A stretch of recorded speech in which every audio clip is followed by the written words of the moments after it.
to conquer all new castle outposts in the open world.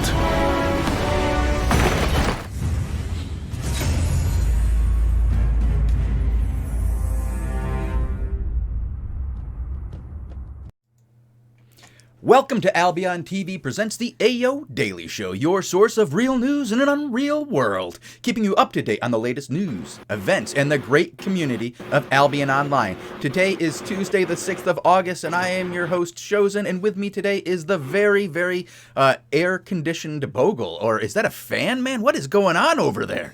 Wow, how you doing? Good morning. I'm doing good. I'm a little sick. I don't know why, but you might hear it during the show. But we can't do anything. We got to do a show. We have interesting stuff to talk about today. So let's go ahead. Yeah, we have a bunch of reminders on the plate today. We're going to first start off with, guess what? I need help. It's obvious from anybody who's watching. I desperately need help. I do.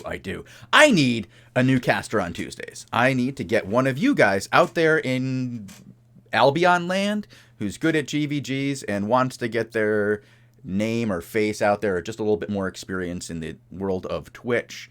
Looking for you to join me on Tuesdays and cast live GVGs with me.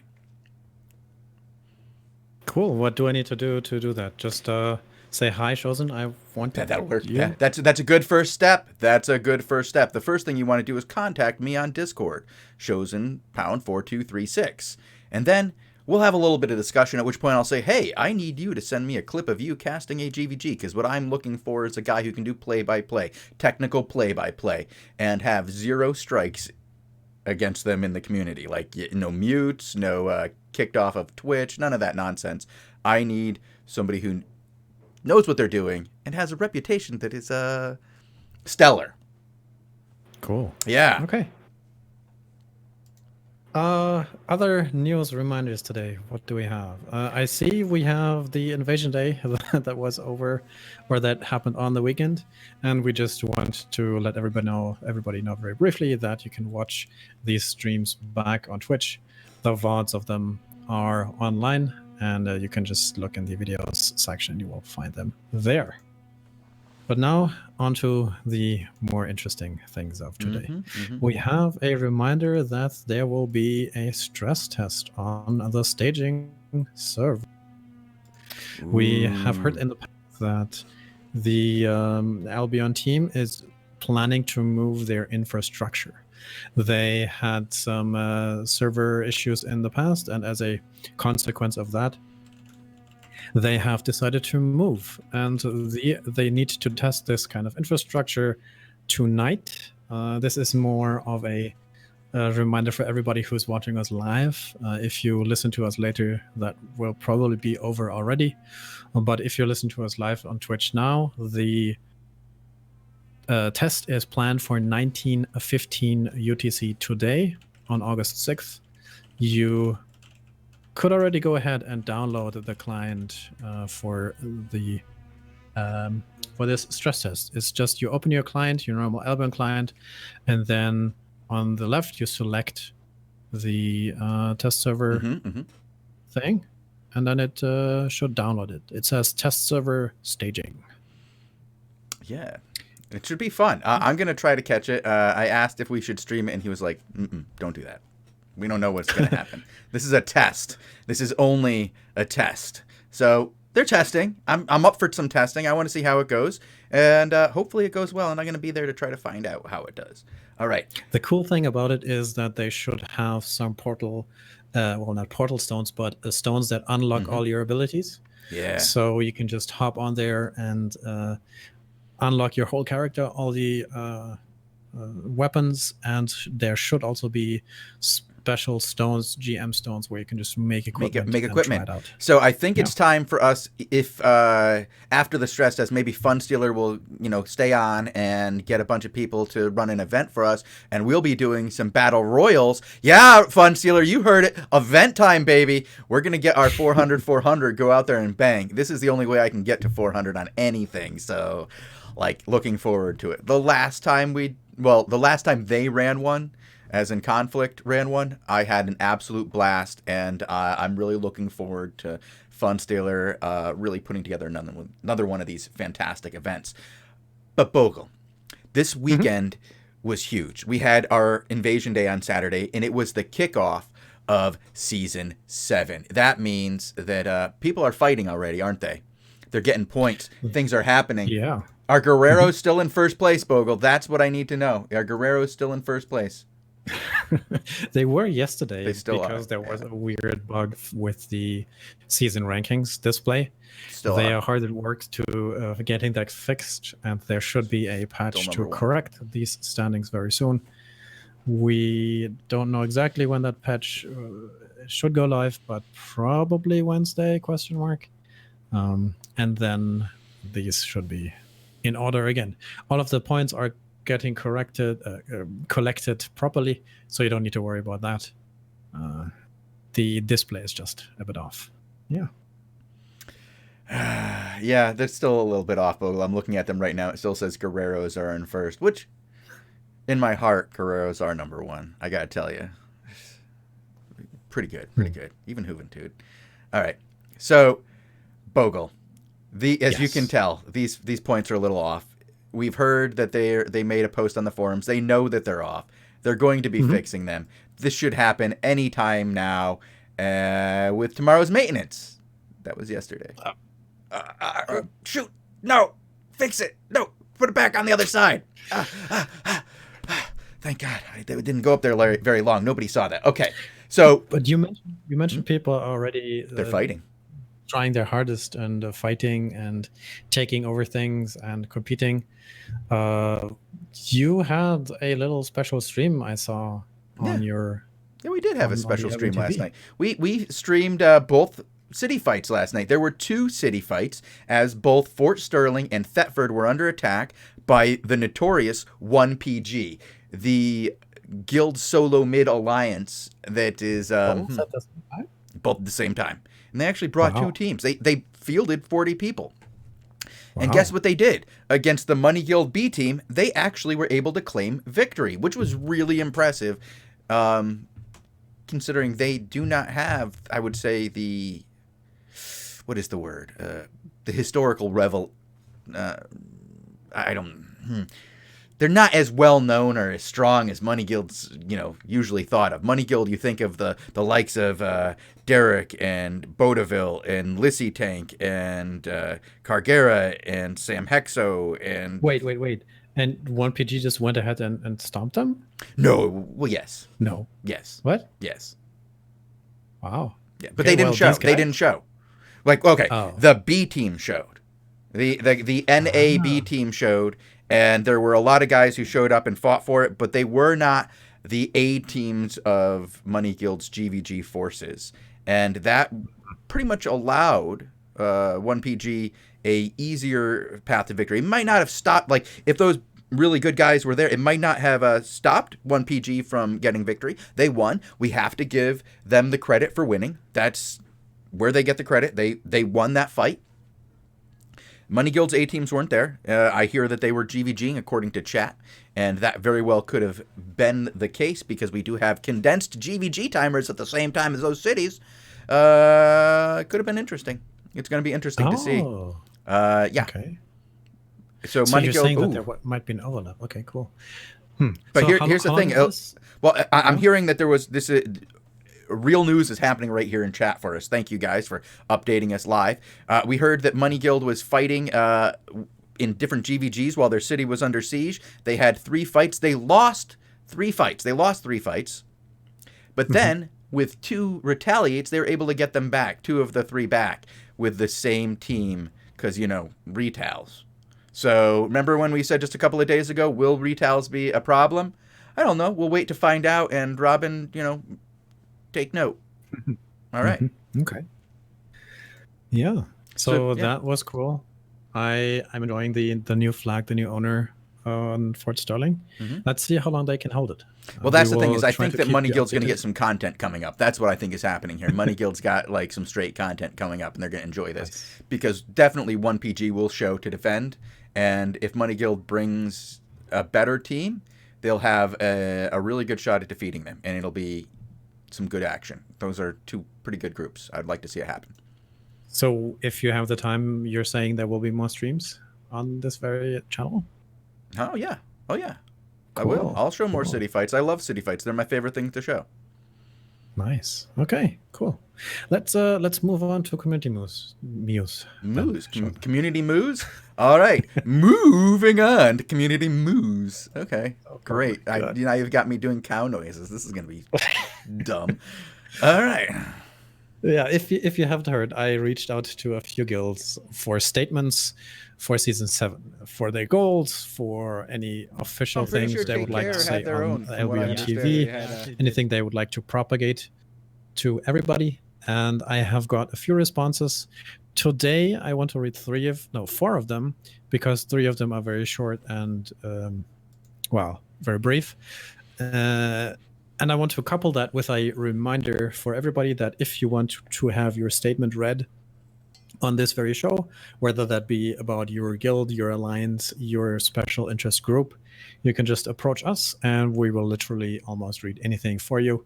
If it is not, Bogul, you read the naughty ones. You read the naughty ones. So like he'll read the naughty ones. He just won't read the ones that get us kicked off Twitch. Giggity. All right. So let's start first with a Season 7 statement, a very brief one from Contingent of the Sauce Alliance. Contingent answered me and said, Contingent's goal for GVG Season 7 will be reaching gold. We are looking forward to testing our new GVG teams and conquering mini castles. Aww. So what else did we hear about Contingent? Because I saw you sent me a little bit of a note about Raccoon Pete. I don't know if I'm allowed to say that, but I basically asked him for what he was going to. I asked him how his reset day was going. Right? I tried to get some information. How you doing, Pete? Yeah, and he said, "Well, I'm not that active anymore." Yeah, he's done. And then I was like, "Can I say that on air?" Well, I did, but he didn't say. He didn't say no. Else. Yeah, he didn't say no. He just says I'm not active, and then Bogul re-messaged him, and clearly he wasn't very active. So, I haven't dug further into the matter, but just for the rest, there's a contingent question mark. Does Contingent have a contingency plan without Raccoon Pete? Yeah, I hope so. It seems like they do because they're aiming for gold now.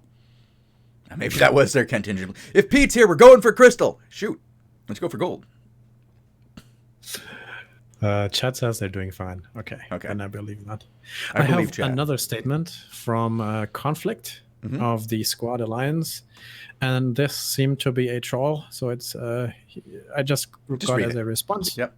We should do well. We have benched Funstealer from talking in comms and letting him GVG. Yep. Aiming for crystal now. Absolutely. Nothing is standing in our way any longer. Then I have another one that is very insightful from the guild Fricks from the Sauce Alliance. They just messaged me back saying Fricks is recruiting. I think Funstealer doesn't believe that that's actually what happened here. He's kind of confused. He's like, there's no way his boys would do that to him. So let's just open the picture for him. What do you think? If you can do that without showing the whole... I'm just going to take a second. So you continue on with what are Fricks doing? Yes. What are Fricks trying to do? They're just recruiting. They didn't send anything else. It's just their thing that they like. I was hoping for some cool insighty stuff, but well, they got their minute. They got their meme out. Here you go, guys. And I'm waiting for you to show that image. Otherwise, I will talk about the last statement I have for today for Season 7 goals. Okay. Go ahead. Okay. Go ahead. Read your last statement. I've almost got it up. There it is. We should have benched. We should do well. There we go. That's so everybody can read it. So Funstealer doesn't think we're making it up. We actually got it from the player called Conflict. No, it's from the guild. Oh, you sent it to the guild? Oh, okay. Of course. It's official. Yes, official correspondence. All right, so what's the last one that you got here? Who's left to talk about? The last one I have today is from the guild Overlooked, from the Atom Alliance, and they Atom Alliance. I don't know. Who say as follows. Okay. Thank you for taking an interest in our guild. Here's our goal for Season 7. Deliver top quality PvP experience through challenging ZVZ encounters against equal or better opponents. Provide financial safety net through endless murdering of credit card warriors and equal loot sharing. Thanks, Silverby 330. That's cool. Yeah, and I think all of these guilds are recruiting. So if you're looking for an option that is something you could do some investigative time, and maybe consider them for yourself. Yeah, absolutely do. Absolutely do. Bogul, where can they message you if they want to advertise their guild? They need your Discord link in chat. But while we do that, guys, so on Reddit over the last few days, once again, Reddit is popping off. Right, Bogul? What are they popping off about? Alliances, mega alliances, anger at mega alliances. Mega alliances are bad. Yeah. Again, yes. I mean, that's a long-standing topic. I mean, somebody just asked about it. Baby Biscuit just asked about that. What are you guys going to do about mega alliances? Wouldn't you? It's so great that you asked that. We're talking about that today on the show, aren't we, Bogul? Sort of, yes. There are a bunch of threads on the official forums. There is a regular discussion on the Reddits about this. And recently it came to prominence again because of the Source Alliance capturing a lot of territory, and a lot of players just filtering for Alliance and seeing that, and they're going, wait, what? How is this possible? And is this even cool? Is this an issue? It's super cool. I mean, for Sauce, it's pretty cool. I think Yeah. it's awesome. Yeah. If you're Sauce, I mean, I like it because just somebody different this time. I mean, we always see somebody taking over. It's very common. Mega alliances are always doing what mega alliances do on this current map, and it's been rough. I've raged about it a number of times. I've told my opinion on it. But Bogul, do you remember how we got somebody else who's way more informed about mega alliances than us, and we had them tell us their opinion? I do remember, but before I mention that, I want to just make the point that you could filter for guilds, and then you see there's a lot more diversity there. But yes, the person you're obviously referring to is Robin Henkys, the game director of Albion Online. And for those of you who might not know, we did an interview with this very gentleman about 3 weeks ago for the anniversary of Albion Online, for the 2-year anniversary. And today we've picked a few statements from that interview that we want to show you. Yeah, we picked about 5 minutes of that interview. We cut it up a little bit, and where he specifically talks about mega alliances, and we're going to talk about a few of the things he brings up, talk about them in a little bit more depth. And you guys can go back and listen to the entire interview later if you would like. But these are some pretty good tidbits. We're going to start right now. Bogul, are you ready and queued up? I will try to listen to it on stream. But yes, we can find the interviews later in the show notes. All right. Well, so here I'm ready. All right. The other big topic that this map is aiming at is limiting the ability to project your force. I know that's a big concern. Yeah, and that is a big topic. And it can also be a reason for concern, of course, which is also why we're taking our time with these changes, because we really have to think them through, and we have to get them right. But the idea here is that right now, the main reason we perceive why large alliances are an issue is because these large alliances are also able to have their forces wherever they want at any point in time, for the most part, despite the portal restrictions. The players we're talking about here have enough time on their hands to work around those portal restrictions, to have alt characters and all sorts of ways to deal with it.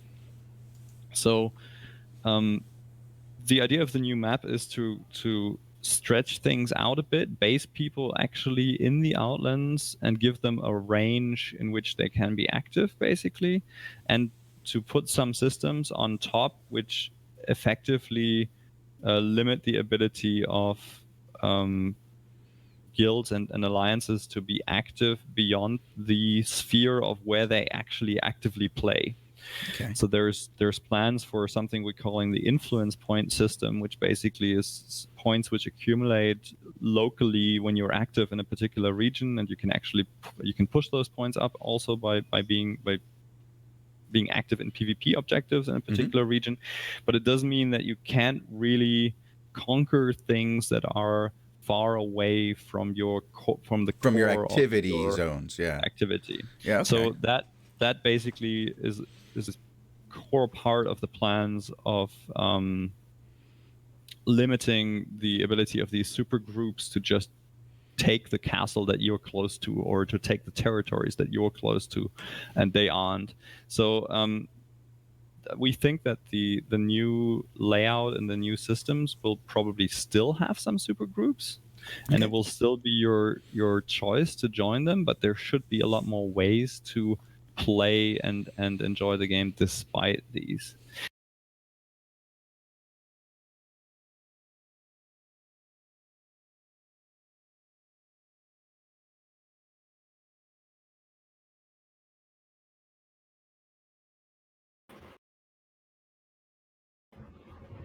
Mhm.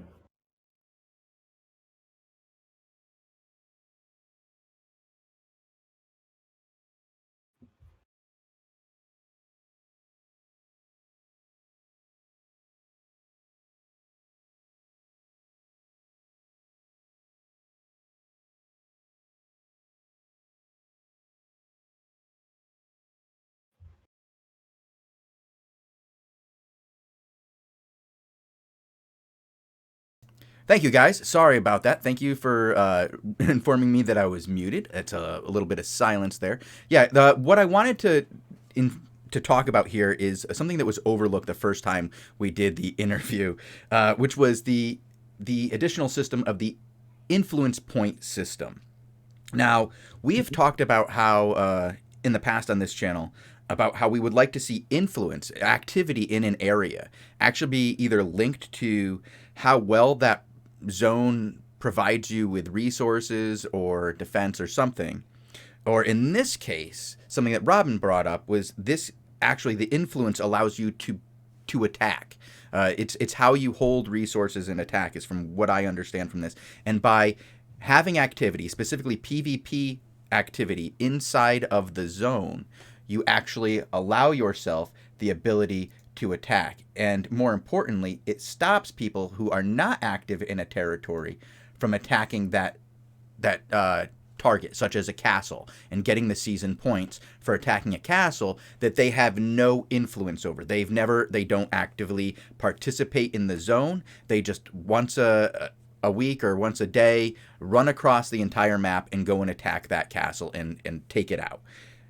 But there's, sorry to interrupt you here, but no, please do. Some of that is just you thinking that statement further, right? I'm taking that statement further. The statement is specifically that it would what it means is that you'd gain influence, and that influence means that you can't conquer areas that are far from where you play. And that's a statement, and I'm trying to extrapolate on that, what that would mean. How does that actually actively influence the game?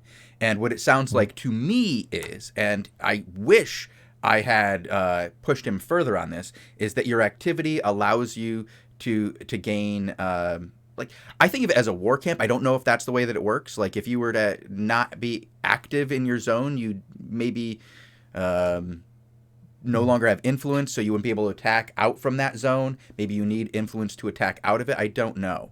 It's going to be interesting to see, but it sounds like in order for it to really count as your territory, to really be your territory from an area where you can do things out of, is that you have to be there. You have to be there. You have to be active in it. You can't just show up just for the crystal towers. You'd have to actually be active in your zone to make it relevant to you. And they want people to live in the black zone. That's the idea that he talked about with the hideouts, and getting people, not just the one person who owns the home plot, but getting people to really be active where they want to live in the black zones. And that, I think, as we had a person who recently said something about the red zone, so we have all these black zone guilds attacking the red zones. Well, if you have to be active in the area to attack it, that would maybe stop some of these, black zone guilds from attacking red zones. Maybe that would be a way to do it. If they're influenced to play in their areas where they live, in the black zones, and then their play in the black zone increases their territorial influence, you could keep them there. and make them want to stay there and be active there instead of going to the red zones every day for free GVGs against noobs. You know? Yeah, well, I see. I hear all the points you're making. I think it's a interesting thought experiment that seems to be something they're actively considering. The just for clarification, we don't have any other specific news in regards to how the system might actually work. But I mean, just based on the name influence points, that should almost be clear enough. Yeah, there. just So I like don't have solo anything else to dungeons add. and wandering mobs. Very clear that we know exactly how it's going to play. No, Oh, we have no idea. God. A Oh, lot of this is God. speculation, but we are speculating based on the interview that we just re-listened to and cut some clips from. And we know that they're working on something like this. We don't know exactly how it's going to work, but if you're one of those many, many players now on the roundtable who had gained access because their guild just got silver rank, go ahead and bring it up. Talk about it. Try to get some information. But let's see. If you want to listen to the whole context, of course, listen to the whole interview. Oh, absolutely, absolutely. Yeah, but let's listen to the other two sound bites that we have today. Yeah, that we we'll wanted listen to bring. him talking about why they're going to keep alliances. Just getting rid of them, right? That's what a lot of players are asking. Why don't we just cap them, or why don't we just remove them? And in a funny way, that's a similar discussion as the political discussion on legalizing drugs or something like that. A lot of in most countries, there's a long list of drugs that are illegal, and there are a lot of people who are arguing that by legalizing them, you would solve a lot of issues. Now, in the real world, that's kind of the other way around. In our game, we're allowing alliances. Alliances are drugs in this case, in this metaphor. and the argument is that alliances will be there no matter what. If we don't legalize them through having the alliance system, you will have the best of the best will easily still be able to maintain alliances. They will have non-aggression pacts. They will have all sorts of ways to kind of have non-official alliances. Of course, it would make their life harder, but we believe it would make the life of the other players even harder.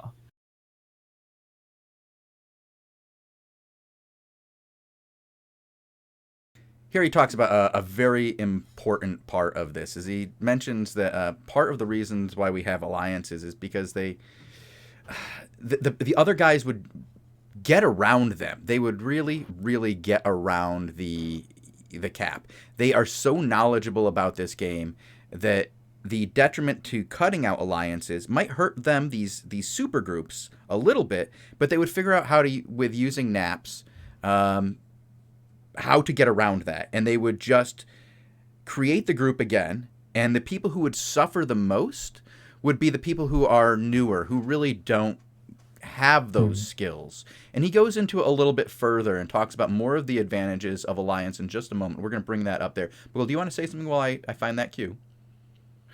No, I mean, that's something that people have tried to figure out how you balance properly, of highly organized groups versus, unorganized and newer players.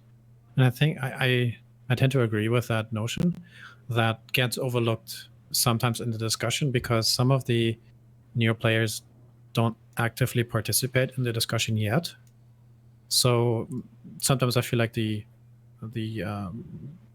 attention is tilted towards more experienced players who tend to not have as much of an issue with, organizing. They've gotten very good at it over time.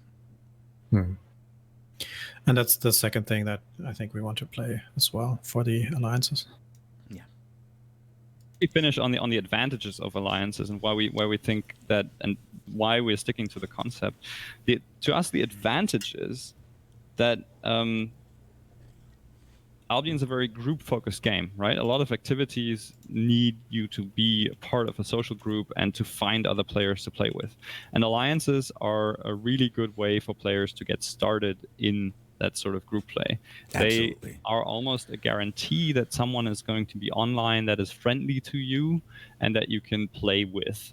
And that again comes down to how are we converting people into this hardcore aspect of the game? How are we giving them a chance to try it out, to learn about the game? And we feel that the social context that alliances are creating plays an essential role in this process. And if we removed the formalized way, we would essentially be cutting off the newer and weaker players who are still in the learning process from the source of their learning. Yeah, this makes a lot of sense to me. This is a really, really hard game.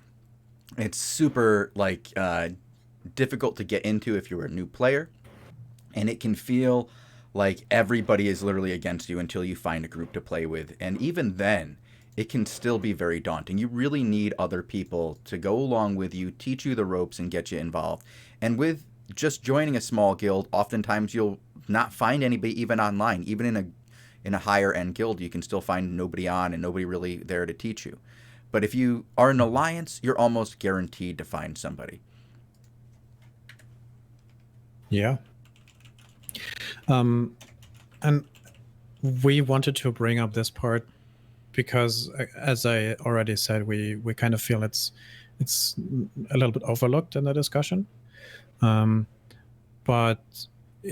again, if you want to hear the whole context of this, Shozen just linked the interview in chat.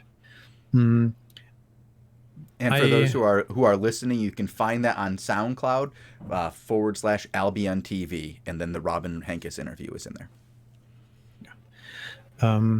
I want to briefly, before we have to end the show, go into one thing. Why don't you just max or figure out some system, diminishing returns? And basically their answer there is, because people aren't supposed to figure out how to game this artificial restriction, and they would rather have or stay away from this kind of game design that forces the players to work around limits, and because that would open some sort of Pandora's various problems. Right, but it does sound like the solution that they're already proposing is a limit on it based on where your activity is.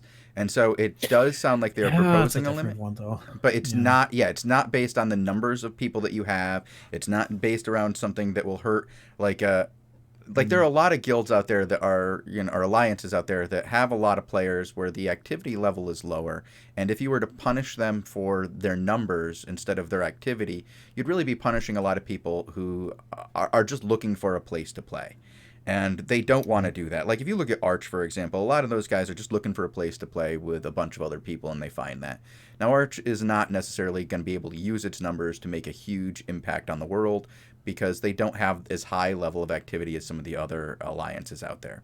Now, you don't want to hurt an alliance like that, which is more new player friendly and stuff, just because you need to stop one of the snowball affecting other alliances that are doing so much snowballing, such as who do we have here? What is the bunk bed gang? What do they call themselves? Sauce? The special sauce? Yeah, not everybody has the special sauce, right?